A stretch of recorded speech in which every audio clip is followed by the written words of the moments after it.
We've got a bumper show coming your way on Inside the NRL. There's blood in the water in the Shire as the Sharks start to circle John Morris. Brad Fittler joins us to talk all things rugby league as Jerome Luai continues his push for a Blues berth. And Tigers fans turn on their own. But where to next for Michael Maguire's men?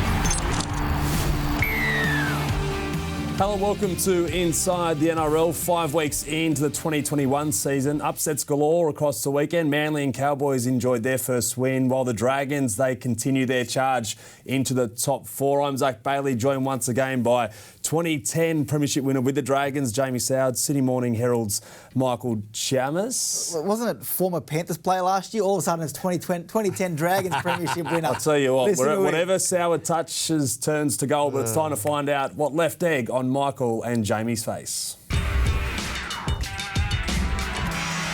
There we go, the little bobble dolls there with egg. The Cowboys left egg on my face. I wrote them off last week, got stuck into them in the previews. They looked really disjointed. I didn't think they would win a game for another month or so, but they came out there, big occasion, rose to the occasion more than the home side, and I was really happy to see them throw the ball around. I thought that sort of style, that looser style, has actually suited them, so they left egg on my face this week. What about you, Chammas? I'm going to throw the egg this week. Is that allowed? You're egging someone. Yeah, I caught the egg. It's very Western Sydney of me.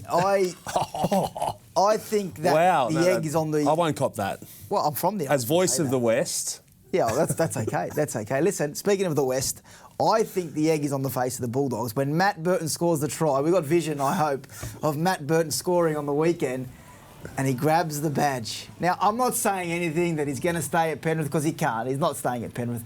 But look at this. I'm sure they would have loved that at Penrith, and Canterbury thinking, yeah. That does not look like a kid that wants to leave early at the potential of possibly winning a championship. No, that's fair. And I'll tell you what, for a playmaker, he looks mighty fine in the centres for the Panthers at the moment. As I said a minute ago, the Dragons, they've won 4 straight. They are flying. I was out of Bankwest Stadium yesterday and we got some exclusive vision of a staff member from the Dragons leaving the stadium. Here he is, strutting his way out of Bankwest. I'll tell you what, I've never seen you in a better mood, Sowie, than yesterday afternoon. Conor McGregor strutting it all. Very good. No, it was an impressive performance by the Dragons. It's a tough place to play at Bankwest. Beautiful stadium, even out there pre-game. I really enjoyed the atmosphere and the crowd coming in. But the boys, they've scrapped and scraped the 4 wins in a row. I don't think that we've played our best footy, but we controlled the footy last night, made it hard for Parramatta and had a big win. The critics were well and truly out before the start of the season, especially after their charity shield loss to the Rabbitohs. What's the belief like compared to back then? Yeah, the Charity Shield was a public, probably a chance for everyone to have a dig at us, and everyone tipped us to come last after that. But with inside the Dragons, dressing room, and those players have worked really, really hard, and I think they put their egos aside and they've opened themselves up to new ideas, and the coaching staff and Anthony Griffin, and they've worked hard for each other. They've put the final product out in the field by working hard for each other and not listening to outside pressure. As the season starts to go now, they're on the radar. Big game this week against the Warriors. Michael, you were one of the critics. There's been many among us. Since when? Since day one, when Sowie sat right here for our first show of the year. But the big question now is, they're in the top 4 after 4 straight wins. It's a long year. Can they finish in the top 8? Well, that's the goal. I don't think they're a top 4 football team. They've done well to get there, but I think they are a top 8 footy team. And the way Matt Duft is playing at the moment, I think he's off contract at the end of the year. He's been sensational for the Dragons. I definitely think this is a top 8 football team. And that is why we've been so angry, Sowie, the last few years, is because the roster has been good enough to play finals football, and they haven't delivered. So we get to this point now where they're playing to their potential, and even without Ben Hunt. And am I surprised? Yes, but should they be playing this ball? They've got some good players in that football team. We're not at a level where the West Tigers are, or the Cowboys, where they're trying to rebuild. They have some good players in that football team, and I think they are a realistic shot at the top 8. And they've just added another good player to their roster. He's a Maroons Australians representative in Josh Maguire. There's reports this afternoon that deal is done. Sowie, what does he add to this Dragons outfit? I think it's a great signing. I mean, I was critical of Josh and the way that he and they handled that situation at North Queensland, but what it does now, it allows Tyrell Fuimaono to empty the tank a lot quicker quicker and still have some foot speed in the middle. I thought last night the three big forwards that came on, Alvaro, Cade Ellis and Trent Merrin, did fantastic, but in a game that's only getting faster, I think a lot of experience in the middle of the ruck and that foot speed will certainly add to the depth at the Dragons. It's a key signing, I reckon. All right, plenty of news around the Dragons, even more news surrounding the Cronulla Sharks. Michael Chammas had in his Sydney Morning Herald article yesterday that John Morris is all but on the way out at the end of this year, with Craig Fitzgibbon, the Roosters assistant, agreeing to coach him next year. What's the latest today? We believe there's been a meeting between John Morris and the club. Yeah, there was a meeting this morning between John Morris, the club, and his manager in regards to John's future going forward. Off contract at the end of the year. I don't think John Morris will be there next year. Now, the club has said differently. They said he's still in pole position to be in charge of the Sharks in 2022. I find that astounding, to be honest with you, because all my mail suggests that Craig Fitzgibbon is all but done for next year. And if the Sharks are leading John Morris down this path, I think it's poor form. I think if they've made their mind up already, and which, to be fair, Craig Fitzgibbon is a long way down the track. We're talking coaching staff down the track. I think it's poor taste in what they're doing to John Morris, leaving him to believe that he's still a chance. All right, well, Morris has had his hands tied when it comes to recruitment, salary cap issues, not a lot of money there to spend. He's only recruited the likes of Jesse Ramian back to the club and Aidan Tolman. So that has meant that he's had to blood a lot of youngsters who have played less than 50 games. Let's take a look at some of the players that have made it into the grade and have performed pretty well. Jack Williams, Braden Hamlin-Ueli, Britton Nakora, Blake Brayley, Sione Katoa had a couple of games before he arrived, Ronaldo Mortallo, Sifa Talakai, Toby Rudolph, Will Kennedy, Billy Magoulias Sowie. He's done what a lot of other experienced coaches, like Michael Maguire with the Tigers, has struggled to do. He's won a premiership. So is the treatment of John Morris over the last 6 months, especially now, unfair or justified? I think it's justified to a certain degree. He inherited a pretty good roster, a team that was top 8 capable. I think Michael Maguire and the West Tigers are a long way off where the Sharks and their squad is.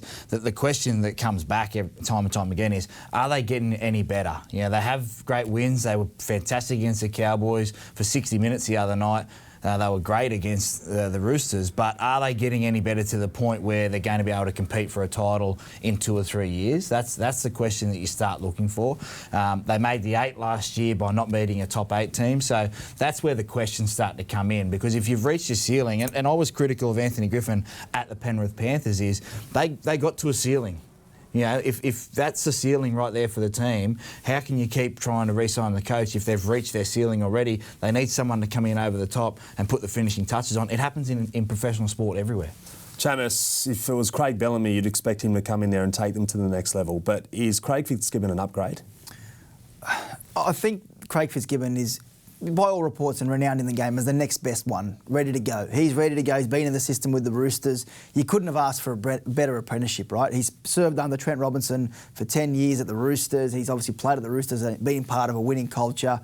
He's ready to go. If anyone's going to go in there and succeed in terms of a rookie coach, then he's the right man. However, I get the argument what you're coming with here, Zach, is there is no guarantee. You're not hiring someone here who's got the runs on the board. But we've seen with the West Tigers, they've hired someone with runs on the board and it didn't work. So perhaps they're looking at Justin Holbrook and they were in a lot of bad contracts, though, the Tigers then. The Sharks right now, Craig Fitzgibbon comes in with potential blank canvas to get rid of some of those back-ended contracts, plus try and sign some new guys and be on the improve straight away. I think when a coach comes in to a bad club, which is what happens because the top clubs don't sack their coach, they inherit a roster. They might not want 10 of those guys. So it takes time to get rid of those. Craig Fitzgibbon comes in 14 guys off contract, I think they've got. Yeah. So he's got a lot of money to be able to spend the years coming forward. Unfortunately for John Morris, he hasn't had that luxury. All right, one of those players off contract at the moment is Sean Johnson. He's out injured at the moment, but he joined Sunday night with Matty Johns on Fox League.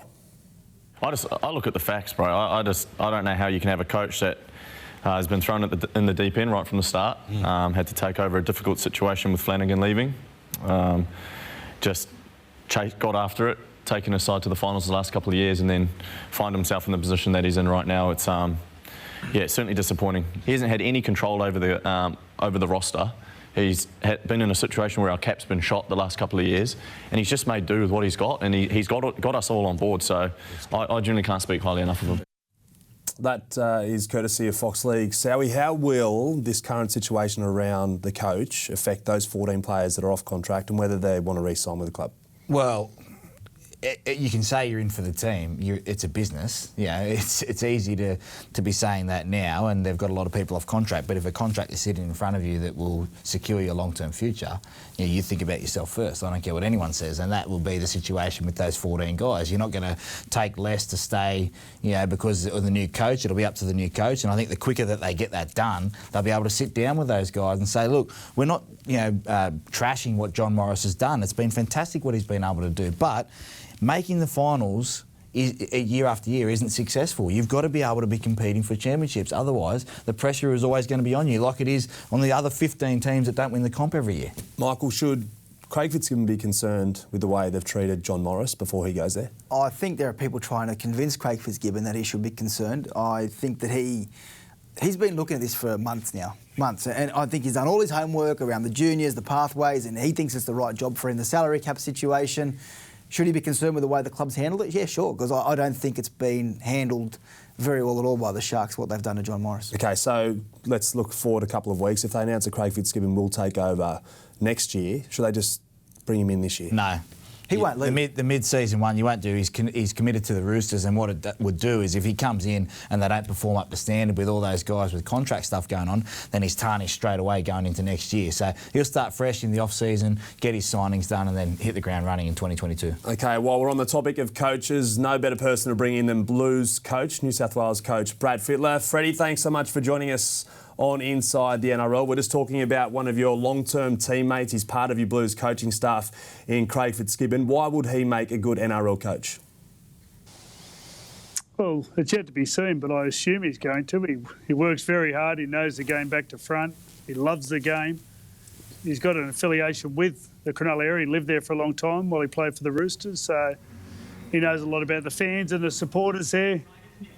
He's done his apprenticeship under Robbo, most surely one of the best in the business, so he knows what coaching's all about, how it's not just about what you're doing on the field and what you're doing on game day, but everything also goes into it. So I've got to say, there's not many other people that I'd say I'd trust more than taking on a first-grade role than Craig Fitzgibbon. Freddie, you're very close to him, obviously, over a long period of time. Do you think he wants this role? Absolutely. He's been sitting under Robbo now for, how long? 6, 7, 8 years? And you don't do that unless you want to coach. And I think he's got to the stage where the right job come up. I think there were some other options last year, and he decided against them, and I think wisely. And it shows a lot of maturity and a lot of faith in yourself as well, just to wait for the right job, because they just don't come up all that often. Freddie, the form of Jerome Luai and Nathan Cleary, impressive on Friday night. How important is that combination going to be in your selection for State of Origin this year? Yeah, they're fantastic. I'm loving the way they're playing. There's sort of their own style. And I don't think it's just them, though. I think their whole team contributes mostly better than every other team in the competition at the moment. I think if you look at their team, they've got one bloke, James Fisher-Harris, who plays in New Zealand. There's not another Australian or New Zealand rep or England rep in their team. So it says they're getting a lot out of the players on the field, and their halves are setting up the game and also taking opportunities when they're on. They're very great to watch, actually, at the moment, Penrith. Great to watch. Is there a possibility that that whole left edge for New South Wales could be Luai, Crichton, maybe Brian To'o? Yeah, well, Brian's played both sides, so I think Josh Addo-Carr's still doing a good job. I think Fergo's playing okay at the moment. There's a few wingers there that are still doing well, so I'm sort of not going to use Penn at the moment when I'm thinking about my team. Everything's up in the air still, but I've got to say the Penrith blokes, just the way they work for each other. I like a team that does that and not just wait for the big moments. So I really enjoy watching them play, and I think when you watch teams that you like, it says that's something about your coaching style, I think. So I think over time you'll definitely see a lot of Penrith players represent. Freddie, I know you don't want to pen anything in right now, but I'm sure at the end of last year you would have had Ryan Papenhuyzen penned in for that 14 spot, got injured in the grand final. Is that 14 jersey his to lose the way he's playing at the moment? you'd nearly think so. I think the fact is he played nearly a full season coming off the bench and playing 5'8", playing lock, playing wherever he had to. And just reading the story that Billy Slater spoke about his attitude last year and how he approached Billy and said, well, how can I get in this side? And Billy said, well, do whatever you have to do. And that's what he did. And now you're just seeing the results of someone who's just worked really hard. He obviously studies the game because no one goes to the line in the Melbourne team. And if they offer the ball up, he's not there. He knows every single player in his team, what they can do. So, been very impressive rise. And the way he handles it's also incredibly impressive as well. So, but the key is, I think, that he's played that position before and did an incredible job coming off the bench, playing any position he had to. It was interesting talking to him about it, how he's saying sometimes if they didn't have that ball for those first couple of minutes, if it was in the middle, it cooked him really quick. So I think there's a few tactics around if you're going to use him there. Freddie, I've been impressed with Sam Walker in the first couple of weeks, but that 20 minutes to finish the game the other night when all the chips were in the middle, have you seen any better than that? How good is this kid? He's a bit like you, I thought, Sowie. I remember watching you come through and you weren't that big, but you knew footy. And I think he's exactly the same. He's obviously a kid who's just played footy since he was a kid. He's watched footy. His father's a footy player. His uncles are footy players. And you can see that in his game. I love those long passes because the way outside defenders defend, they don't think. They just come up and they've pre-selected who they're going to tackle. And Sam's done his homework, obviously, and just picks them out every time. So it's a bit of tactics and also skill in that, not to throw it too hard. It's going to go over their head. So a little bit of physics. I think Sam must have done physics at school, just working on the loft of the ball. But, sorry, boys, I lost my headphone. I was getting excited with the loft. But, yeah, he reminded me a bit of you, Sowie. Just a young kid who just knows a lot about the game, knows where to kick, when to kick, how to support people. I think he's got a big future. He faces his biggest test of his short career in just his third game. He heads down to Amy Park. The rivalry against the Storm has been one of the best in the game recently with the Roosters. How do you think he'll handle that test on the edge? No doubt they're going to target him. Yeah, well, Cronulla targeted him and most certainly got the better of him early in the game, but I think the most impressive part of that, he didn't lose his head. He just got on with his job, and then when momentum turned, I thought Hargreaves had a lot to do with that when he come on the field, steadied things up a little bit, and I thought he started to get the advantage through the middle, and then Sam reacted to that. So I think at the moment they're a bit undercooked. The Roosters, obviously Friendy's out, and they got a lot of blokes injured. So I think the new hooker Ben Meshke, I think he got suspended. Is that right? Yep. Yeah, so he's out. So they're going pretty deep in to their number 9s. Sam Walker, can he win the day for the boys? I think if everyone else can do a great job, and I think Melbourne have got to have a bit of an off day, but I think there's not many. I think they're pretty much fully fit. I think I saw Branko Lee on the extended bench. I think Finucane's coming back soon. So it's a tough win down there, but you know what? They're pretty plucky, the Chooks, at the moment. They're playing with a lot of confidence and they've got some experience on the outside edge who can score some great tries. So Melbourne want to be focused. Do you think, Freddie, if this wasn't the Melbourne Storm the Roosters were playing this week, we might have seen Suwali playing the centres, Manu moved to 6 and maybe Hutchinson at 9? Yeah, well, I know Robbo's confident that Manu can play 5'8", and that's the key.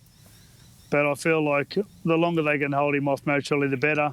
I don't think the age and all that has much to do with it, but he will bring a lot of attention. And I've got to say, with all the players out, they're sort of floating a little bit under the radar, the Chooks. So they got dusted up by South, and it looked pretty resounding, that game. But I think everything they've done since shows a team that's working really hard. So I think Robbo likes the way the team's going at the moment. Freddie, thanks so much for joining us on Inside the NRL. Continue living in paradise. It looks like a great backdrop up there. I was going to go and feed the llamas there. They're sort of looking at me with one eye closed saying, come on, mate, give us something to eat. All right, we better let you go then. The Blues coach and, of course, Channel 9 commentator Brad Fittler, thank you so much. Good on you, fellas. And of course, you can catch Freddie and the gang through Thursday, Friday night footy, and of course Sunday afternoon. 100% Footy is back on Channel 9 tonight, 10:15 p.m. Make sure you have your hot chocolate or tea ready because they've got a special guest on the show, our very own Michael Chammas. Yeah, thanks, mate. Appreciate it. But of course, forget about Gus and Gal. Way past your bedtime. Forget about Gus and Gal. Geez, already sledging the team. All right, last year Michael Maguire called for the end of the roller coaster in Tiger Town, but the ups and downs continue in season 2021. Another low on the weekend yesterday at Leichhardt, a loss to the Cowboys. As a result, the pressure on Luke Brooks continues to intensify. Michael, you had an article today talking about Luke Brooks and his future with the club. He's there until 2023 as it stands, but will he actually see out his contract? My gut feel is no, to be honest with you. I think that the Tigers are starting to feel like Luke Brooks' time at the club is drawing to an end. Now, I wrote in the Sydney Morning Herald today that the club, the directors had an approach from someone, a high-profile person in the game, who approached them at half-time and said the coach is not the problem. Now, I think the jury's still out on Michael Maguire, whether he is or isn't the problem. You don't, obviously it's an attitude thing with the Tigers at the moment, but perhaps you can argue, well, is that the coach's responsibility to have their heads right and ready to go? For Luke Brooks, however, I think Luke Brooks looks like someone who wants out as well. I feel as though he has been under so much pressure since he started his career as an 18-year-old, likened to Andrew Johns, the next Joey. I feel sorry for Luke Brooks. I think Phil Gould made the point in a tweet, I think Luke Brooks needs to move on from the Tigers for his own sake. He said that I think there was a tweet that the problem with the Tigers is not Luke Brooks. Maybe the Tigers are the problem for Luke Brooks or something like that. Is that similar to Sean Johnson being the face of the Warriors for so long and it kind of freed him of that pressure? Yeah, in a sense, but you also, poor old Luke Brooks is a punching bag every single week, and I've had my shot when he hasn't played well, but you look at some of those highlights, that was a massive occasion not only for Luke Brooks wearing the number 7, but also that team yesterday. The team's got to have some sort of ownership about how they went to the field in the first half and how they didn't rise to the occasion for Luke Brooks or for themselves. So it's easy to always scapegoat the number 7 and the halves, and I understand that. I've been in that role, but sometimes we need to look across the whole 13 as well. So how concerning is that on an emotional day, one of the most important days in the club's recent history, honouring Tom Raudonikis, that they couldn't aim up? It's concerning for me because in previewing this game, I didn't actually get to see it, I listened to it, but I just thought it was a gimme for the Tigers. I thought everything, Leichhardt Oval, I hated playing there when I was in opposition, the dressing rooms, all that kind of stuff. I thought it was just tailor-made for a beautiful Sunday afternoon for them to come out, get the job done, and they showed some signs against Fightback against the Parramatta Eels. They had a good win in Newcastle, but something's missing there. Something is missing. Tell me if I'm wrong, Sowie. I think their roster is better than what it was 12 months ago. Yes. Yet they've gone backwards. Why? I don't know. If I knew, I wouldn't be sitting here. I'd be with Michael Maguire in the coach's box. So, by the way, I did see Michael Maguire before the game yesterday. I spoke to him. It was about 4 hours before kick-off. He was watching Jersey Flegg. And I said, it should be an easy one today. And he's like, mate, these ones are the ones you worry about the most. And I think you're worried. He was worried before the game that his players wouldn't rise to the occasion, but they clearly didn't. Okay, just a quick one. The booing at half-time, their team trailing by almost 20. Like it, don't like it? Oh... Yeah, I think... Play on? Yeah. Acceptable? Yeah, I've been booed. I think we were winning at half-time and I've been booed. I was just playing that bad. But I don't think as a player coming off yesterday in a Tigers jersey that you couldn't have expected anything less. Passionate fans, heightened emotions about the Tommy Raudonikis day and celebrating him, and they just didn't live up to it, and I thought you probably have to expect that. All right, plenty going on in the rugby league world, so we have to move on. It's now time for our casualty board, brought to you by Chemist Warehouse. And thankfully, this list isn't as big as it has been in previous weeks. The hardest hit, the Broncos. Ben Teo will miss 12 weeks with a ruptured biceps. Manly got their first win of the season, but have lost Dylan Walker for an extended period and Jack Gajewski for the season. Josh Hodgson, he trained today despite injuring his hip against the Panthers on Friday night. He didn't complete every drill, but the Raiders didn't even send him for scans and are hopeful he'll face the Eels this week. Sharks duo Wade Graham and Josh Dugan are in doubt, while Roosters hooker Freddie Lussick will miss 6 to 8 weeks after he had surgery today on a broken forearm. The Cowboys expect Jason Taumalolo to return this Sunday against the Bulldogs, while Hamiso Tabuai-Fidow needs scans after injuring his ankle yesterday. That, of course, is the Casualty Ward, brought to you by Chemist Warehouse. Right now, it's time for Hit or Miss. Of course, Anthony MILFORD, he has been dropped this week for the Broncos clash. The question, though, he won't be at the Broncos at the end of this year. So by the end of the year, he won't be a Bronco. Hit or miss?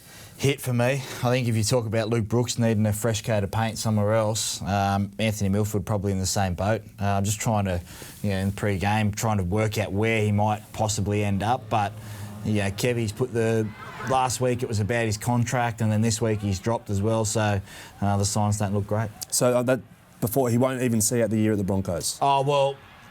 I mean, Chammas was discussing before, half the contract's been paid, so he might even just be better off going this year and trying to get a little payout at the end of the year. I don't know. If he's not part of Brisbane's plans going forward...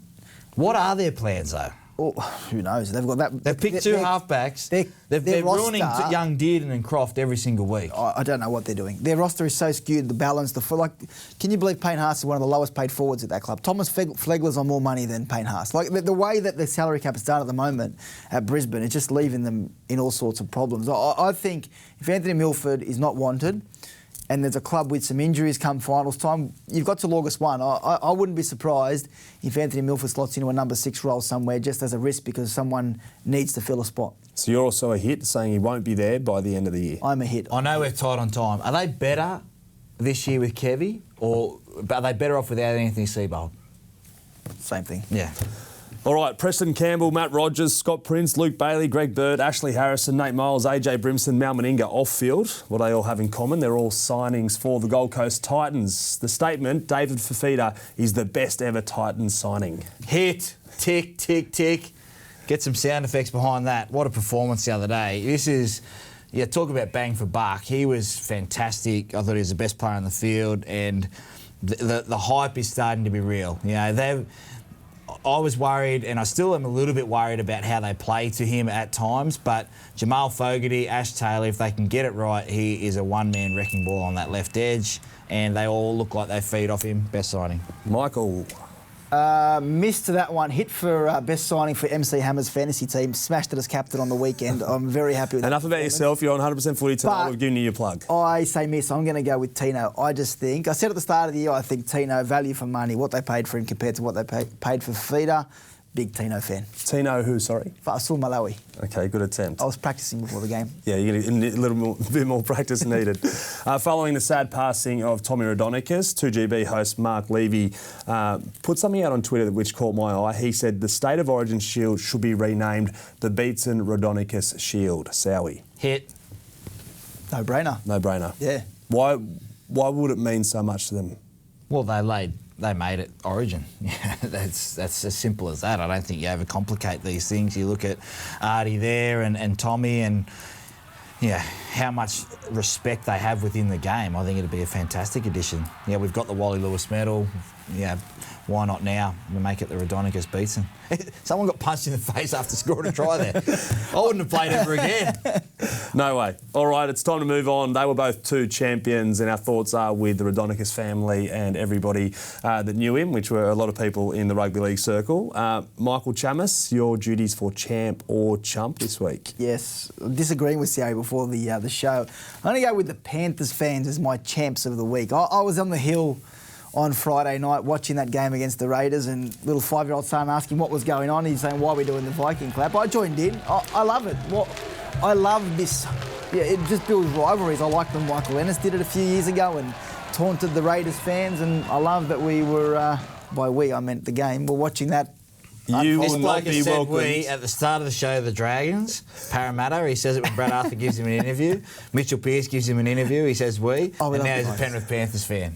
I was on the hill. I wasn't You will not be welcome back into Canberra or Ricky Stewart's office anytime soon for a one-on-one. I know, we were arguing about Tarpanay. I'm fine with it. I'm off the Stephen Crichton Tarpanay thing. Okay, you have your week for champ or chump in a couple of weeks. What about you've dumped the chump of the week? You've gone with another champ. I'm going with second champ. The Glenmore Park Brumbies under 6s. going with the little fella's 4-try performance on the weekend. I don't know if we've got any vision of it. Yes, we do here. The carry on after the game, I've taught him well. Drew the line here against the Doonside Roos. And the celebration after the game, I was happy with that one. Did he give Dad an interview after the game? $20 I have to give him. $20? $5 a try. Hey, Ollie. I'm lying. Dad's earning a lot more than that, mate. Get 10 a try. 50 big ones, Yeah, surely 50. for a try. 50, or pass the ball, share it with your teammates, 4 All tries. right, I reckon Chammas is my chump because of his carry-on, saying we about everything. Yeah. On 100% footy tonight. Seriously. Don't forget to tune in to NRL Teams tomorrow afternoon. Neve Owens will be joined by Brett Kamali and Robbie Farah. He is away, so Luke Lewis will bring you the latest team news from round 6 as soon as the team lists drop. They're on air from 3:55 p.m. Australian Eastern Standard Time before the teams are officially in at 4 o'clock. That wraps things up. Michael, good luck tonight on 100% Footy. I'll be tuning in. Thanks, mate. For a big show. Just be yourself, mate. Jamie, Yes. well done. Go the Dragons, eh? Another big week. Wee. Next. Jeez, I can't On to deal the with that next. anymore. Thank you once again for joining us at home. We can't wait for the footy this weekend, especially that match between the Storm and Roosters. Another great chapter. This will be a game of the highest quality. You can just feel the anticipation in the air tonight.